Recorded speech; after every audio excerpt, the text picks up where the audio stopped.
All right, Bears fans, this team's lost 8 out of 9 games, so before we get into today's show, who's ready for the offseason? Draft, free agency, trade rumors start to spark up again, coaching, GM discussion. Who's ready for it to all kick into gear? Because I am. We're actually starting it today here on the channel. Type me right now if you're ready for the offseason. Going to be a busy one for this team and on this channel, so make sure you subscribe.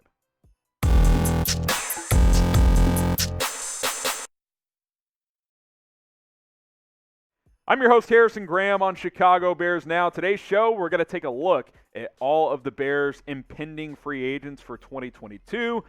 Will they return? Will they walk? I'll kind of do a combination of what I think should happen / predict if these players will be back next year. 4 categories. Gone means they're walking. They're going to another team. Keep means I'd like to bring them back, re-sign them. IDC means I don't care what happens with this player. It's like a depth player or a punter or something like that. I don't really care what happens. And then there's another category as well. TBD, that's depending on money is essentially what that means. Like I'd like to bring him back, but only if it's within the Bears price range. All right, with that being said, let's jump on into it. We'll kind of go rapid fire here. We'll spend more time on the higher salary guys. We're kind of going from highest paid to lower paid. Allen Robinson, I think at this point he's gone. New regime maybe could change my outlook on that, but I don't like how he's approached this year. I get he's frustrated, and I think he had a right to be, but once you come to work, once the season starts, you got to give 110%, and I don't think he's done that at times this year. So I think at this point, him being gone is pretty likely. Akiem Hicks, the opposite in terms of attitude of Allen Robinson, but I think he's likely gone too, man. I mean, hell, he said, I just want to play hard for Chicago before I say goodbye. So I got to think he's likely going to be gone. If he wants to come back for cheap, I'd be down, but you can't pay him real significant money. Andy Dalton, who was signed to be the starting quarterback, and then obviously you draft Justin Fields. Dalton gets hurt. The rest is history. I think he's gone. Nick Foles is under contract. He can be the backup, or if you trade Foles, you can sign a cheap veteran as well. I think Andy Dalton will look at the market and see if there is a place he could potentially compete for a starting job. All right, next up is Jimmy Graham. Gone. Should have been gone this year as well. Pretty consistent theme, right? The Bears are going to have to make some decisions with their money, and I think some of these higher-paid guys will be gone. It wouldn't surprise me at all if Jimmy Graham decided to call it a career. Bilal Nichols, to be determined, right? Had a really good year in 2020, a breakout year. Hasn't been as good this year. I'm open to bringing him back for the right price, but you can't give him, $6-7 million a year. You can't give him what, Roy Robertson Harris got from the Jags. That's an overpay. So to be determined. We'll see what happens there. But for the right price, I would certainly consider bringing him back. Now pick one to keep. 2 veteran players that have been good for this team. Obviously, Hicks has been hurt the last couple of years. A-Rob hasn't played as good this year. But if you had to keep one, or if you wanted to keep one, which one would you pick? Type R for Allen Robinson. Type H for Akiem Hicks. Go ahead and let me know on this one.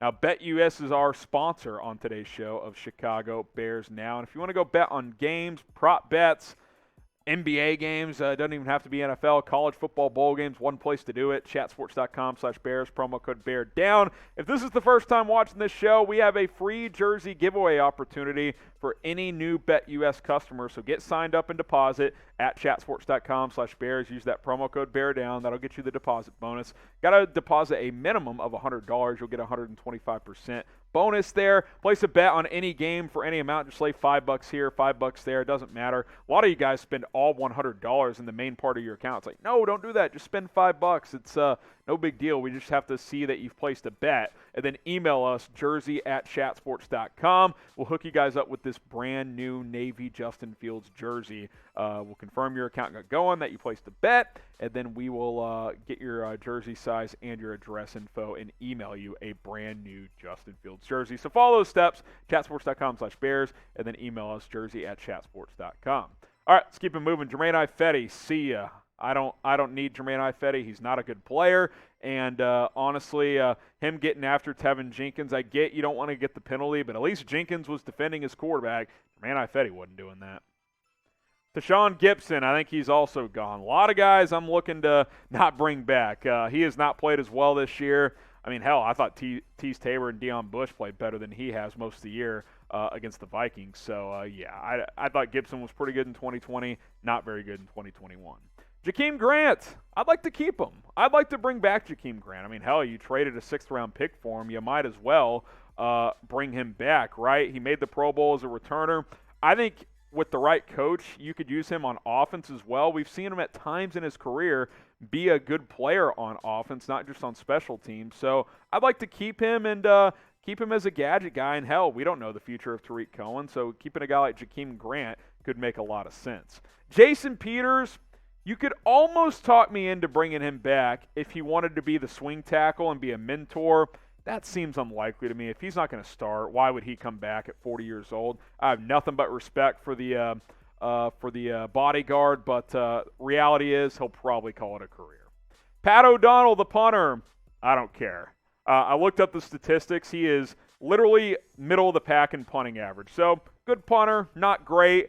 If he was top 5 in average, I would put keep up there, but I don't really care. If you let him walk, you can go sign another one for cheap. Yeah, I don't care. As long as you get someone in here that doesn't suck and you don't pay him a lot, that's kind of how I view my punting situation. All right, subscribe to the channel because we're kind of ramping up our offseason coverage right now. So free agency, draft coverage going to heat up soon. I'll probably do a mock draft once the season is over. Might do some second-round draft targets as well. Obviously no first-round pick. Maybe that'll change this offseason if the Bears trade some players, but it's going to be a fun offseason nonetheless. Free agency, draft, coaching coverage, GM candidates, depending on what happens with Ryan Pace. This is the time to subscribe. Don't miss any of our coverage. Let's continue to grow this channel. All right, let's keep it moving. James Daniels, I'm leaning keep. It's not a hard keep, kind of a soft keep here. He's better than Cody Whitehair, who's under contract at left guard. You're probably going to have to bring in a guard if you don't bring him in. You've got too many other needs, so keeping someone you know probably makes sense. Assuming the price is reasonable, I would probably keep James Daniels. And by the way, you guys get your votes in the comments. Keep, gone, whatever you guys think on all these dudes. All right, Jesse James. To be determined. I mean, he flashed in the preseason. I think he's better than Jimmy Graham. He should play over him. Now, I would play Jesper Horsted over all the guys except for maybe Cole Kmet. But if he wants to come back, be your cheap third-string tight end for the veteran minimum, I'm fine with that. Obviously, you're not going to pay him any real money. Damien Williams blocked the punt last night. Decent running back, but you got David Montgomery and Khalil Herbert. You don't need to pay a third running back. Doesn't really make sense. So I'm going to say gone. But if for some reason you traded Montgomery and had Herbert be your starter, that would obviously change my opinion on this. But I don't think bringing him back really makes a ton of sense based on your current depth chart. Okay, Deon Bush, to be determined. Really good third safety. He's not really a starter. Great special teams player, though. So, again, if it's cheap, vet minimum, sure, bring him back. Good special teams guy, but to be determined. I don't have a strong opinion either way on this one. All right, Marquise Goodwin. I think he's probably gone. He did a couple decent things this year, but injuries have kind of ramped up for him. He's past the age of 30 now. Do you really need a 31, 32-year-old receiver who has good speed still, but doesn't really, do much otherwise? He's not a special teams guy, and he's not a top 3 receiver on a roster. So I'm going to say gone when it comes to Marquise Goodwin. What is the Bears' biggest need this offseason from a positional standpoint? I know a lot of guys, coach, yes, coach, front office, all that. Let's talk about players. Biggest positional need this offseason. I want to know what you guys think. I'll be reading your comments, so go ahead and let me know.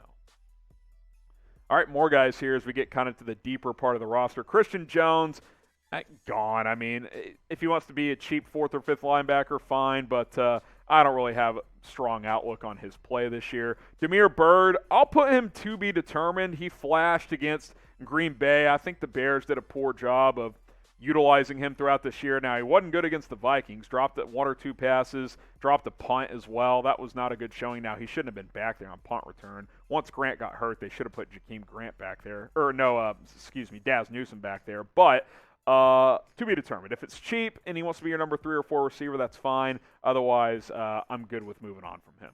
Patrick Scales, again, long snapper, I don't care. It's nothing against him and O'Donnell, but specialists, I have stronger opinions on kickers because they actually get you points, but Patrick Scales, don't care. You can bring him back or you can get another long snapper. Elijah Wilkinson, the offensive lineman, he's gone. He sucks, guys. He's not good. You can get better swing tackle type of players, so I would probably do that. DeAndre Houston-Carson, I'd keep him. I thought he played well this year at times in the secondary. I thought he played better than Tashaun Gipson a lot of this year. Good special teams player. I don't know if he's a starting safety, but I think he can be a good number 3 safety that can also play some nickel. So I think that's versatile, and when you're good on special teams and can play multiple positions in a secondary, that's valuable. So I would probably keep DeAndre Houston-Carson. Now let's talk about these 2 speedy receivers. Pick one if you want to keep one. Type B for Byrd, type G for Goodwin. You can say neither if you want neither. If I'm keeping one, I'm keeping Damiere Byrd. He's younger. I think he's a little bit more polished as a wide receiver. So I'd probably lean Byrd, but no strong opinions either way. A few more here. Alec Ogletree, to be determined. He hasn't graded out well this year on sites like Pro Football Focus and stuff. I thought he was tremendous stopping Dalvin Cook the other night, though. That was probably his best game of the year. Shouldn't be a starter, but number 3 linebacker? Okay, you could talk me into that. Artie Burns, I think he's gone. He stinks. I mean, he was good his first couple of NFL seasons with the Steelers. Hasn't been good since. It's criminal that this team played him and Kendall Vilder over Thomas Graham all year. Artie Burns has no special teams value, so yeah, I think he's gone. J.P. Holtz, he should have never made the team. Gone. See ya. I mean, the 3 snaps a game he gets at fullback aren't really worth it. So, yeah, I don't need to see him on the roster. Alex Bars, I'd like to keep him. When he's had to play the past couple of years, he's played well. He's got guard tackle flexibility. He can play inside and out. You know, if he's your 7th, 8th, 9 offensive lineman on your roster, that's valuable. He's a good depth piece. I'd much rather have him than Elijah Wilkinson. Ryan Nall, fullback, running back hybrid. Don't care. Decent special teams player. He's more of a practice squad caliber player. If he's the last guy on your roster on your practice squad, sure, that's fine, but no strong opinions. I know he's a fan favorite, but he doesn't really do much to help you win games. Okay, Tease Tabor. To be determined. When he's played this year, when he's been forced into duty, he's done some okay things. He was widely considered a bust early on in his career, but he actually has played okay for Chicago. 4th safety, nickel type. If he can play on special teams, play for the vet minimum, you could talk me into it. But again, you get this deep into the free agent list, it's kind of a lesser opinion from me. Joel Iggy, as we like to call him, I'd keep him. Good special teams guy. The Bears have kind of groomed this kid. I don't know if he'll ever be a starter, but he knows the system. Obviously, that system could change depending on the coaching staff, which could alter my opinion here. But he's cheap. He's a good special teams guy. Players like him. So, yeah, sure, keep him. Same with Sam Mustipher. Now, I've bodied this guy a lot this year because he's not a starting caliber center, but he's a good backup. I mean, I'd re-sign him for cheap. I think for, $1.5 million, $2 million, keep him as your backup center. Go sign a vet maybe for a 2-year deal. Maybe Mustipher gets stronger and he can be a starter again. He's got that experience now. He will have started over 25 games by the end of this year, and that's valuable as a backup center. And then Latavius Simmons, he's not good. When he's had to play, he's been bad. I know you drafted him in the 7th round a couple years ago, him and Arlington Hainbright, who's been on the practice squad. They're just not good players, so I would let him go. Practice squad, fine, but he cannot be on the 53-man roster.